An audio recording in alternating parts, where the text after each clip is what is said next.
What's your favorite scary movie? Well, not Scream 6 for Neve Campbell, apparently.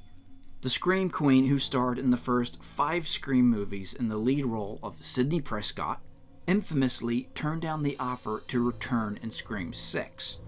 Scream 5, which Campbell did return for, was released in 2022. It was the first Scream movie in 11 years, and the first one directed without Wes Craven, who sadly passed away in 2015.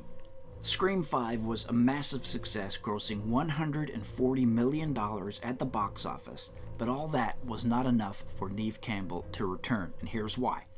Feeling truly is, had I been a man in this franchise, 25 years, 5 movies, the offer would have been very different. I love these movies. I love being a part of them. Sidney has had a huge impact on people. So it was hard for me to make that decision not to do it because I knew it wasn't just about me. But at the same time, the idea of being on set and feeling taken for granted or taken advantage of just seemed impossible for me to endure, to be honest. So, big points to take away from what Neve Campbell said there.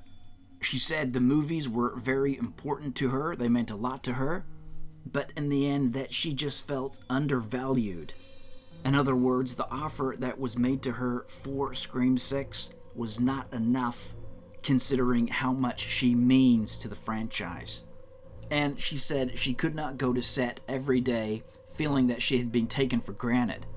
So clearly the offer was not up to par, considering how much of a massive part she is of the Scream movies, right? But they can still have a Scream movie without Neve Campbell. It can still work. I think the Scream 6 will work just fine. No doubt she will be mentioned at some point. It will be interesting how they deal with that. And also remember, she can always come back in future installments of the Scream movies too. Scream co-star David Arquette said, "A Scream movie without Sidney is kind of unfortunate, but I understand her decision. It's all a business in a way. They have to balance all these elements to fit a budget and produce a film. I get it. She's still alive. She can absolutely be in future ones, but I think it's up to fans to call for that in the future. I respect her decision for sure." So yeah, it is a pretty big thing to have her not in there in at least some way, but as she says, she was not happy with what she was being offered. And for her, it just wasn't going to happen.